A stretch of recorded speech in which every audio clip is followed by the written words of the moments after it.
भारत में एक बार फिर से चुनावी मौसम शुरू हो चुका है और इसका मतलब ये है कि अब हमें कई सारे नेता अलग अलग जगहों पर जाते हुए फोटो ऑप्स कराते हुए दिख जाएंगे। इनमें से एक बहुत बड़ा फोटो ऑप हमें कल देखने को मिला था, जब उत्तर प्रदेश के मुख्यमंत्री योगी आदित्यनाथ एक दलित के घर गए थे खाना खाने के लिए।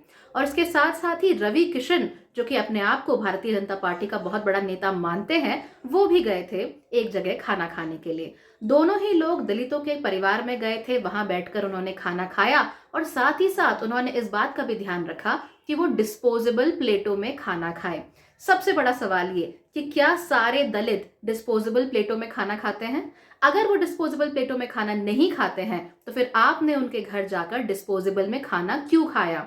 क्या उनके घर में चाइना की क्रॉकरी नहीं थी आपके राज्य में, जो कि राम राज्य हो गया? या फिर उनके पास स्टील की प्लेट्स तो होती जिनको आप खाना परोस कर उन्हें दिया जा सकता था, आप उस थाली में भी खा सकते थे। लेकिन ऐसा हमें कुछ देखने को नहीं मिला। वहां पर डिस्पोजेबल प्लेट्स थी और साथ ही साथ वो जो छोटे छोटे ग्लास होते हैं ना, शादियों पार्टियों में मिलते हैं आपको पानी पीने के लिए, उस तरह के गिलास में इन्होंने पानी पिया। दोनों ही तस्वीरों को अगर आप गौर से देखेंगे, ध्यान से देखेंगे, तो उन तस्वीरों में आपको बड़े ही रोचक बातें नजर आएंगी। सबसे बड़ी बात तो ये कि दोनों ही नेता वहां पर बेहद अनकंफर्टेबल महसूस कर रहे थे। क्यों? क्योंकि वहां पर वो खाना खाने गए थे, एक गरीब के यहाँ, एक दलित के यहाँ। उसके साथ साथ ही जो घर के मालिक थे, जो उनके बगल में बैठे हुए थे, वो भी बेहद अनकंफर्टेबल महसूस कर रहे थे। उनके और उनके नेता के बीच में काफी गैप था, काफी डिफरेंस था। ऐसा नहीं लग रहा था कि वो आत्मीयता के साथ उस गरीब दलित परिवार के लोगों से मिल रहे हैं। वो बस वहां गए, 5-6 फुट की अपनी अच्छी सी दूरी बनाई और वहां पर बैठकर आराम से उन्होंने डिस्पोजेबल थालियों में खाना खाया। आप ये कह सकते हैं कि शायद ये सब कोविड की वजह से हुआ हो, उन्होंने 6 फुट की दूरी बनाना सही समझा हो। लेकिन मैं ये बात पूछना चाहती हूँ कि क्या कोविड की वजह से आपके मन के अंदर का कंपैशन, आपके मन के अंदर की आत्मीयता मर जाती है? क्या जिसके घर आप जा रहे हैं मेहमान बन के, वो आपको भगवान की तरह ट्रीट नहीं करता, बल्कि आपके आने से अनकंफर्टेबल हो जाता है? क्या वो व्यक्ति आपकी तरफ फॉन्डली नहीं देख पाता, ये सोचकर नहीं देखता कि ये व्यक्ति मेरे घर आया है, ये मेरा मेहमान है, ये मेरे लिए भगवान का स्वरूप है, मैं इसके लिए कुछ अच्छा करना चाहता हूँ, या फिर मैं इसे अपने घर का सबसे बेहतरीन खाना खिलाना चाहता हूँ? खैर, इस तरह की बातें तो हमें तब देखने में आती जब हम उस राज्य की बात कर रहे होते जहां पर मुख्यमंत्री के आने से पहले गरीबों को, दलितों को साबुन और शैम्पू ना बांटे जाते। क्योंकि ये वही राज्य है जहां पर एक बार मुख्यमंत्री योगी आदित्यनाथ के आने से पहले दलितों को कहा गया कि भैया ये लो शैम्पू, ये लो साबुन की टिकिया, नहा लो, फ्रेश हो जाओ, क्योंकि मुख्यमंत्री आपसे मिलना चाहते हैं और वो आपकी बदबू नहीं सूंघना चाहते। इसी के साथ साथ हम उस राज्य की बात कर रहे हैं जहां पर हाथरस में एक दलित लड़की के साथ अत्याचार हुआ और उसे रात के अंधेरे में जला दिया गया। उसके परिवार को उसकी बॉडी नहीं दी गई। इसके बाद कई सारे जात के ठेकेदारों ने आकर उसके घर के बाहर डेरा जमा लिया और उस परिवार को दबाने की, उन लोगों को प्रेशराइज करने की काफी कोशिश की।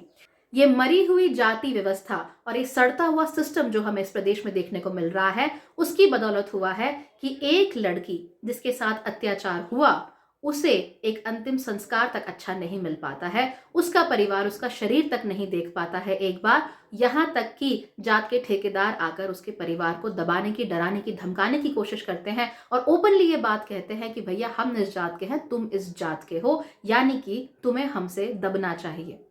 यह वही उत्तर प्रदेश है जहां पर एक रिपोर्ट के मुताबिक साल 2018 के बाद 36,000 से ज्यादा केस रजिस्टर किए गए हैं दलितों के खिलाफ अत्याचार के।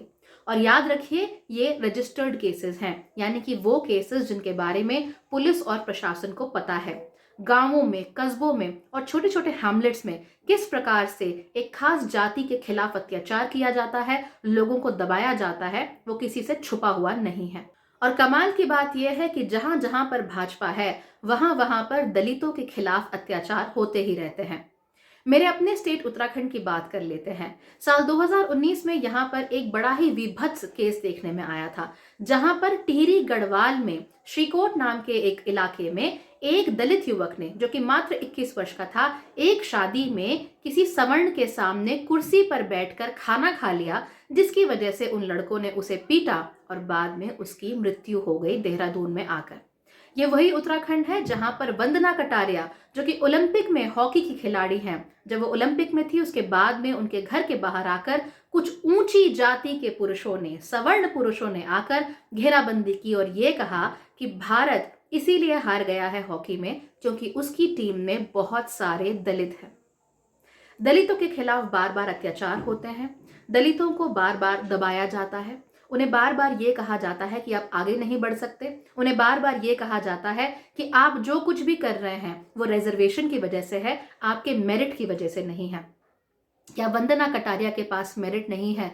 हाथरस की वो बेटी जिसे रात के अंधेरे में जला दिया गया था, उसके पास उसकी कंप्लेंट का कोई मेरिट नहीं था? क्या उसे सुनवाई का अधिकार नहीं था? क्या उसे प्रशासन से सपोर्ट का अधिकार नहीं था? क्या उसके परिवार वालों को सपोर्ट का अधिकार नहीं था? मैं आपको दो तस्वीरें एक बार फिर से दिखाना चाहती हूँ। एक तस्वीर वो जिसमें राहुल जी हैं, प्रियंका जी हैं और वो लोगों से मिल रहे हैं, उनसे गले मिल रहे हैं, परिवार के सदस्य की तरह उनके साथ बैठते हैं, उनसे बात करते हैं, उनसे दूर नहीं भागते। और दूसरी तस्वीर वो जहां पर प्रधानमंत्री जी और योगी जी लोगों के साथ तो बैठते हैं लेकिन वहां पर भी एक कोल्ड डिस्टेंस मेंटेन करके रखते हैं। और याद रखिए, ये डिस्टेंस कोविड वाला डिस्टेंस नहीं है, ये मन का डिस्टेंस है। ये मन में जो आप किसी से दूर होना चाहते हैं, ये वो वाला डिस्टेंस है। बॉडी लैंग्वेज है वो कितनी स्टिफ है, वो डरे हुए हैं, वो घबराए हुए हैं। और दूसरी ही तस्वीर में आप देख सकते हैं राहुल गांधी जी को, जो कि लोगों के साथ बैठकर आराम से उन्हीं के जैसी प्लेटों में खाना खा रहे हैं, उन्हीं के जैसा खाना खा रहे हैं और आसपास के लोगों से बात कर रहे हैं, उनके साथ इंटरैक्ट कर रहे हैं। उनके साथ बैठे हुए व्यक्ति उनके साथ बैठकर अनकंफर्टेबल महसूस नहीं करते। और यही तो एक नेता की पहचान होती है। खैर, बातों से ज्यादा डाइग्रेस न करते हुए मैं आपसे सिर्फ एक सवाल पूछना चाहती हूँ कि भारत का जो कमजोर तबका है, भारत का जो वंचित तबका है, भारत का जो दलित तबका है, वो हिंदुत्व की राजनीति में कहाँ पर फिट होता है? क्या वो सिर्फ वोटों के लिए फिट होता है? क्या वो सिर्फ आपको, आपकी पार्टी को वोट दिलाने के लिए है, या फिर वो वाकई में भारत में अपनी एक सशक्त आवाज बनने के लिए है? जब भी हम राजनीति की बात करते हैं तो अफसोस की बात है कि हम सिर्फ और सिर्फ वोटों की राजनीति की बात करते हैं। हम राजनीति को एज अ टूल नहीं देखते जो कि समाज में बदलाव ला सकता है। और क्योंकि हम समाज में बदलाव लाने की बात ही नहीं करते, इसीलिए हमें बार बार ऐसी तस्वीरें देखने में मिलती हैं जहां पर नेता घर जाता है, खाना खाकर आता है डिस्पोजेबल प्लेटों में, लेकिन सिर्फ और सिर्फ एक एहसान की तरह।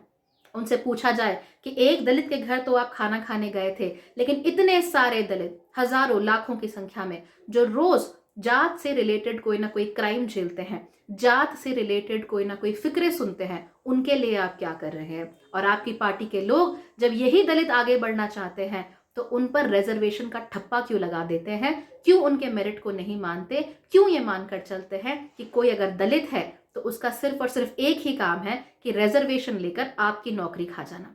इस बात को सोचने और समझने की जरूरत है। अगर आप नहीं समझेंगे तो ना सिर्फ आप इस देश को समझने में भूल करेंगे, बल्कि इसके देश की जो राजनीति है उसे गलत समझ लेंगे। और आप हमेशा ये मानकर चलेंगे कि जो भी लोग वंचित हैं वो अपनी खुद की वजह से वंचित हैं, किसी सिस्टम की वजह से वंचित नहीं है, किसी सड़ती हुई जाति व्यवस्था की वजह से वंचित नहीं है।